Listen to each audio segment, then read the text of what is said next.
Bonjour à tous nos amis auditeurs et auditrices, c'est Hervé Chesville à l'antenne, heureux de vous retrouver pour notre rendez-vous hebdomadaire Panorama Info.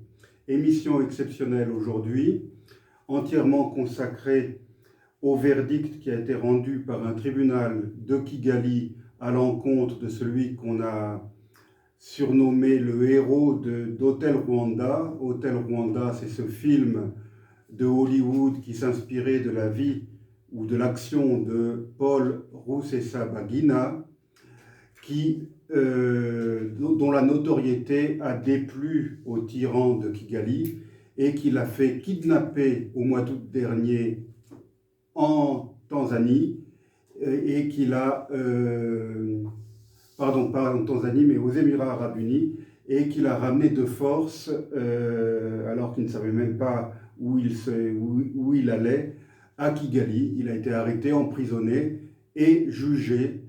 Et lundi, lundi 20 septembre, il a été condamné à 25 ans de prison pour terrorisme.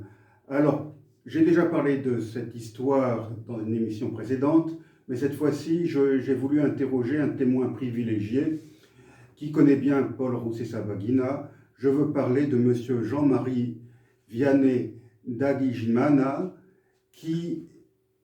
j'ai dit qu'il était un témoin privilégié parce qu'il a été ambassadeur de l'ancien régime rwandais de 1990 à 1994, c'est-à-dire que son mandat a couvert presque toute la guerre du Rwanda et qu'en avril 1994, au moment du génocide, il a démissionné pour protester contre les massacres en cours. À l'issue de cette guerre, avec l'arrivée au pouvoir du nouveau régime, il a été approché par ce nouveau régime et nommé ministre des Affaires étrangères, poste qu'il a occupé pendant environ une année avant de démissionner à nouveau pour protester cette fois-ci contre les massacres en cours, contre les Hutus orchestrés par le nouveau régime. J'ai donc parlé à M. Jean-Marie Vianney Ndagijimana pour lui demander son opinion. Monsieur l'ambassadeur, bonjour. Pourriez-vous nous dire si vous connaissez Paul Rusesabagina et nous faire son portrait en quelque sorte? Écoutez, c'est un plaisir de répondre à vos questions. Oui, je le connais depuis, comme on dit en France, une quarantaine d'années. C'est un ami de plus de 40 ans. Je l'ai connu lorsqu'il a fini ses études, lorsqu'il a terminé ses études d'hôtellerie et tourisme au Kenya.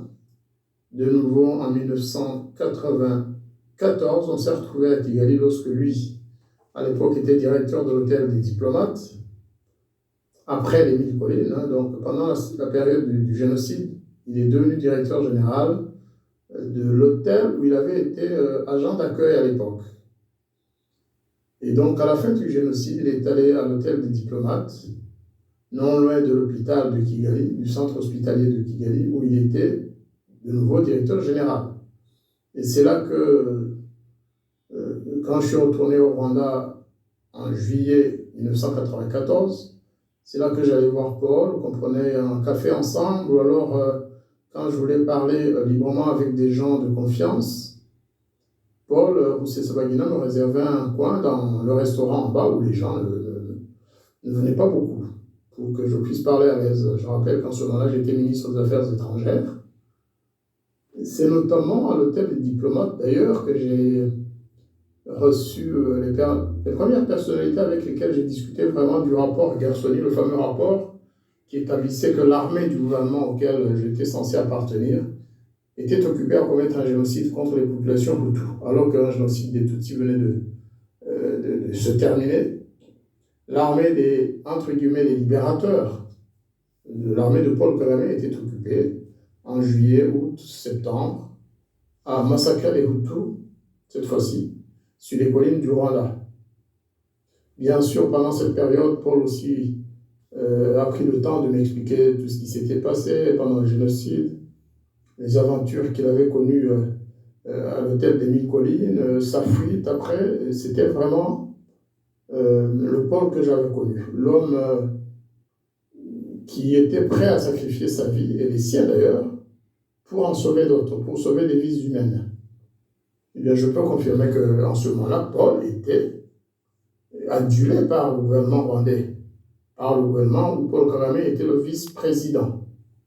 Mais aujourd'hui, plusieurs années plus tard, ils essaient de dénigrer Paul, mais en ce moment-là, je peux le confirmer, Paul était chouchouté par le gouvernement dit d'Union nationale, qui le considérait comme un héros, parce que tout le monde avait vu passer le génocide, tout le monde savait que Paul, à lui tout seul, avec quelques amis, avec l'aide de quelques militaires de la gendarmerie nationale et de la MINUAR, la mission des Nations Unies pour l'assistance au Rwanda, il avait sauvé plus de 1200 Tutsis et Hutus réfugiés à l'hôtel des Mille Collines.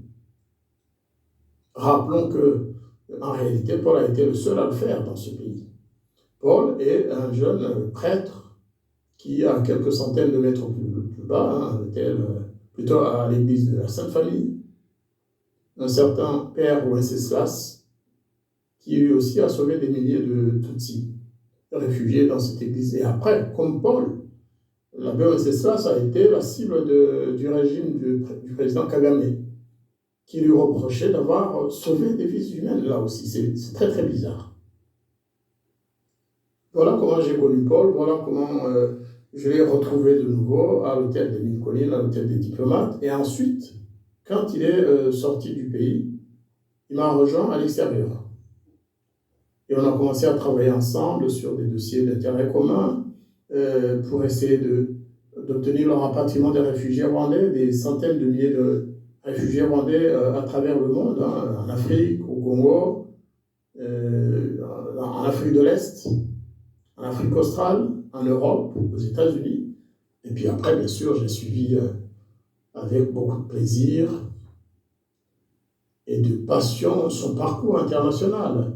Le film qu'il a fait faire par Hollywood, qui a, à partir de l'histoire de Paul Rusesabagina, a réalisé un grand film de fiction, mais quand même de fiction très très proche de la réalité, Hôtel Rwanda. C'est ce film qu'il a rendu célèbre. Et c'est ce film qui a rendu aussi Paul Kagame fou furieux, fou de rage, fou de jalousie. Paul Kagame, rappelons, il est président de la République rwandaise aujourd'hui. Et il n'a jamais supporté que Paul Rusesabagina devienne une star mondiale.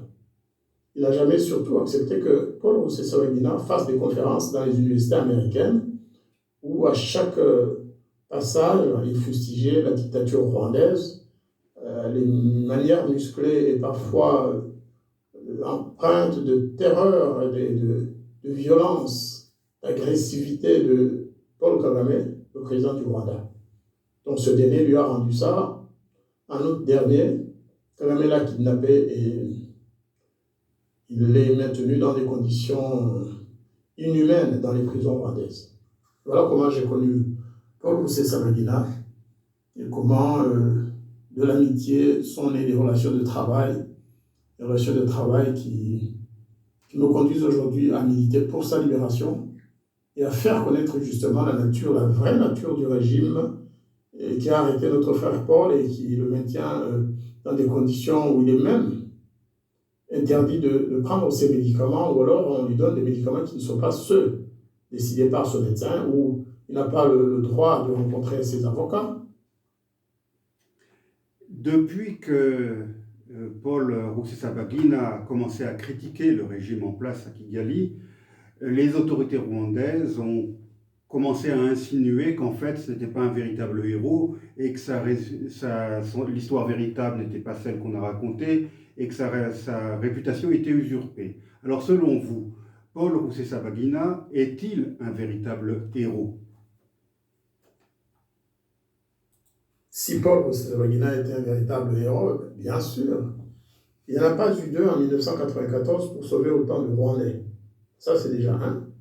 Et deuxièmement, son parcours, qui a suivi cet acte d'héroïsme, pour l'ensemble des Rwandais en tout cas, son parcours a véritablement montré de quoi il était capable. De faire que son histoire personnelle devienne un film connu mondialement, tourné par les meilleurs acteurs d'Hollywood, En soi, déjà, c'est vraiment quelque chose qui n'est pas habituel au Rwanda. Tout le monde n'a pas pu le faire, et je salue le courage, je salue le courage et la pertinence de la vision de Paul pour faire connaître le sort et des Rwandais, pour faire connaître le génocide, pour mettre en valeur les victimes de ce génocide. Bien sûr, Hollywood en a fait aussi une star, mais c'était surtout pour montrer le sort qu'ont subi les milliers ou les centaines de milliers de Rwandais en 1994. Donc pour moi, et pour des millions ou des millions d'autres Rwandais, Paul Rusesabagina était un véritable héros. Sa notoriété internationale n'est pas volée. Il s'est battu pour, il a sauvé des vies humaines. S'il en avait sauvé un, je dirais déjà merci Paul et bravo. Or, il en a sauvé des milliers, il n'était pas payé pour ça. Et voilà, pour moi c'est un héros. Pourquoi, selon vous, y a-t-il tant de haine de la part de Paul Kagame envers le héros de Hotel Rwanda? Pourquoi Paul Kagame a dépensé autant d'argent, autant de moyens, autant de ressources pour enlever Paul, pour kidnapper Paul Rusesabagina? Cela lui a coûté effectivement à Paul Kagame lui-même et au gouvernement rwandais des millions d'euros pour arrêter Paul et pour le faire condamner. Je vous ai dit dans une des réponses précédentes que Kagame était fou furieux. Il était furieux de voir Paul Rusesabagina devenir une star mondiale. Je vous dis que Kagame n'aime pas ça. Kagame n'aime pas qu'un Rwandais devienne connu. La seule personnalité qui doit être connue, aussi bien au Rwanda qu'à l'étranger, c'est Paul Kagame. Tous ceux qui se sont essayés à passer en avant, à se présenter aux élections présidentielles au Rwanda, eh bien, soit ils ont été assassinés, ou alors ils croupissent en prison aujourd'hui encore. Le plus ancien prisonnier de Paul Kagame, le plus ancien prisonnier politique de Paul Kagame, c'est un certain docteur Niyiteyeka qui, en 2003, a essayé de se présenter à la candidature au présidentiel, de présenter sa candidature au présidentiel. Eh bien, il est toujours en prison pour ça.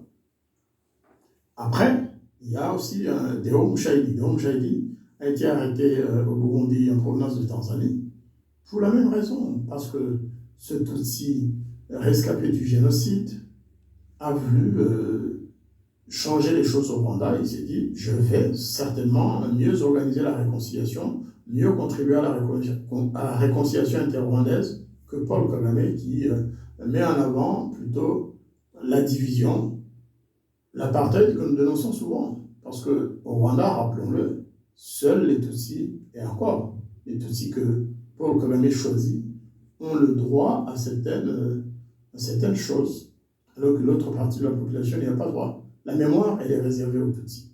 La justice, elle est réservée aux Tutsis. C'est-à-dire que les parents des victimes Hutus n'ont pas le droit d'engager les poursuites contre les auteurs de la mort de leurs parents. Il faut le savoir. Donc, Paul Rusesabagina, lorsqu'il a commencé à dire la vérité sur la nature du régime de Kigali, il s'est attiré les foudres du président de Paul Kagame. Maintenant, les raisons invoquées par Paul Kagame, c'est que Paul aurait participé à des activités terroristes, qu'il aurait essayé d'attaquer le Rwanda par mouvement de libération interposé, ce que Paul Rusesabagina a toujours nié. Et c'est vrai que plusieurs mouvements de libération existent qui tentent de renverser Paul Kagame. Mais Paul est un humanitaire, Paul est un politicien qui veut changer les choses pacifiquement. Donc, Kagame a essayé de tout inventer, de mettre Paul au centre de toutes les attaques rebelles contre le Rwanda, sans succès d'ailleurs, parce que le procès qui vient d'avoir lieu, où Paul vient d'être condamné à 25 ans de prison, eh bien, c'est un procès où les droits de défense n'ont pas été respectés, où Paul n'a pas pu rencontrer ses avocats étrangers. Le dernier en date, c'était Maître Lurquin, Vincent Lurquin, un Belge, qui était au Rwanda, mais qui a été expulsé pendant le procès. Paul n'a pas pu rencontrer ses avocats américains. Paul n'a pas pu rencontrer sa famille. Et chaque fois, on l'empêche même de parler à ses enfants. Vous comprenez que dans de telles conditions, il est très très difficile de se défendre avec un avocat rwandais qui est sous pression permanente. Donc Paul Kagame a tout fait pour lui casser le moral. D'abord par le kidnapping, bien sûr, mais aussi lorsqu'il est arrivé au Rwanda, il a été torturé, il a été ligoté pendant plusieurs jours avant de passer devant un tribunal.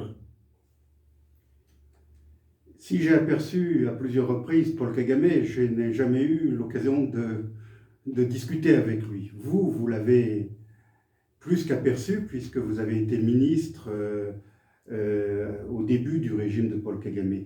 Pourriez-vous dire à nos auditeurs qui est Paul Kagame ?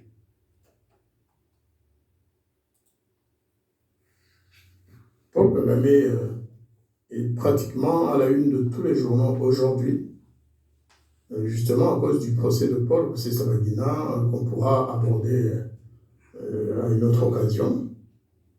Alors, qui est Paul Kagame ? Paul Kagame, c'est un ancien soldat de l'armée ougandaise. Il faut dire que Paul Kagame a été réfugié toute sa vie depuis 1959-60. Hein. Il est parti en Ouganda avec ses parents, il avait 2 ans. Il a grandi en Ouganda. Ensuite, il s'est engagé dans l'armée rebelle du rebelle d'alors, M. Museveni, qui est devenu président en janvier 1986. Et Paul Kagame était à l'époque chef des renseignements militaires de l'armée ougandaise. C'est donc 4 ans plus tard, hein, avec l'attaque de ce qui est devenu le Front patriotique rwandais, c'est-à-dire le mouvement des réfugiés rwandais en Ouganda. C'est à la faveur de cette attaque que Paul Kagame, qui était aux États-Unis depuis 2 ou 3 mois pour faire une formation militaire, est rentré au Rwanda et il est devenu le chef incontesté de cette rébellion jusqu'en 1994, lorsqu'après avoir assassiné le président en place à l'époque, le président Juvenal Habyarimana, Paul Kagame a pris le pouvoir et le garde aujourd'hui.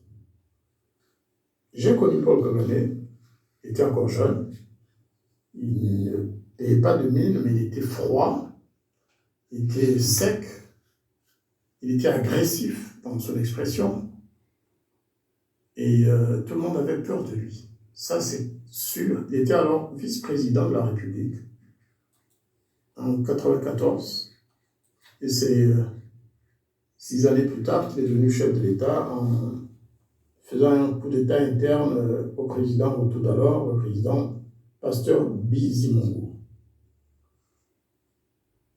Honnêtement, tous ceux qui connaissent Paul Kagame, tous ceux qui l'ont déjà rencontré, vont vous dire qu'il est gentil, qu'il a un sourire éclatant de bonheur, et il sourit tout le temps, mais en fait, il sourit quand il doit séduire. Mais derrière ce regard d'enfant gentil et tout, se cache un homme froid, agressif et cruel. Paul Kagame n'hésite pas à tuer, y compris ses meilleurs collègues venus de Kampala comme lui. Paul Kagame a un record d'assassinats inégalé partout. En Afrique, il n'y a jamais eu un chef d'État avec autant de massacres sur son passage. Le massacre des Tutsis, il y a eu un rôle, on ne va pas développer ça aujourd'hui, mais en tout cas le génocide des Tutsis est aussi dû à l'attitude de Paul Kagame qui en 1994 a refusé que la communauté internationale intervienne pour arrêter le génocide. Ensuite, dans le territoire que son armée a occupé, dans le nord du pays, il a commis beaucoup de massacres. Massacres qui sont ensuite qui ont été ensuite considérés comme des crimes de guerre, des crimes contre l'humanité et même des crimes de génocide dans plusieurs rapports des Nations Unies, notamment le premier d'entre eux, le rapport de l'expert américain Garsoni, qui a été déposé d'ailleurs entre mes mains en septembre 1994, et ensuite au Premier ministre. Eh bien, ce rapport, Kagame est quand même parvenu à le faire bloquer, à le mettre sous embargo, et jamais il n'a été publié. Et puis, parlons de rapport, mais il y en a eu des dizaines. Le rapport qu'on appelle Mapping Report, c'est le rapport Mapping qui documente les crimes commis par l'armée de Paul Kagame en République démocratique du Congo entre 1996 et 2003, sinon au-delà. Et ensuite, des rapports du tribunal pénal international pour le Rwanda, qui a jugé pendant toute la période d'activité qui concerne ce tribunal, eh bien, qui n'a jugé que des criminels Hutus. Mais en fait, des experts, des enquêteurs qui étaient chargés de documenter les crimes commis par le Front patriotique rwandais de Paul Kagame ont conclu qu'il avait commis un génocide. Mais là aussi, ces rapports ont été mis sous embargo par les Nations Unies et sous la pression du gouvernement américain qui a aidé Paul Kagame à prendre le pouvoir. Les relations personnelles entre Paul Kagame et moi, il n'y en a jamais eu. Aujourd'hui, je suis parmi ceux qui sont souvent attaqués par Paul Kagame pour des raisons que j'ignore. En tout cas, il semble avoir une sorte d'aversion particulière pour des personnalités de l'opposition comme moi qui disent la vérité. Et Kagame n'est pas un tendre, en tout cas, sachez-le. Kagame, il a la main sur la gâchette en permanence. Mais en tout cas, c'est un tyran qui est à la tête de notre pays. C'est un tyran qui n'hésite pas à tuer les jeunes.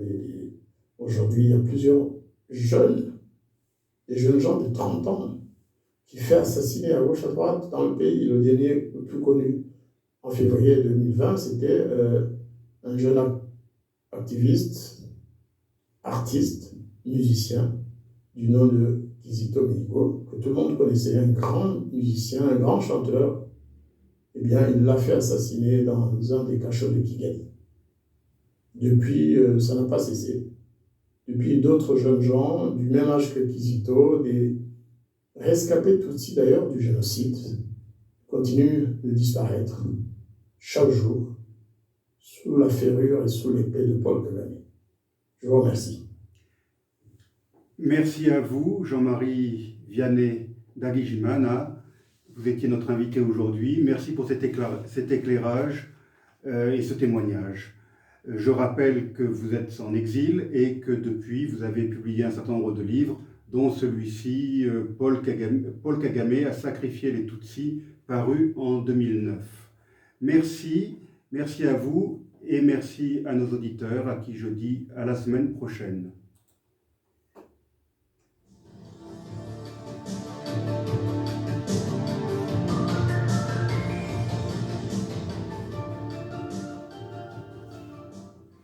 Je sais, on a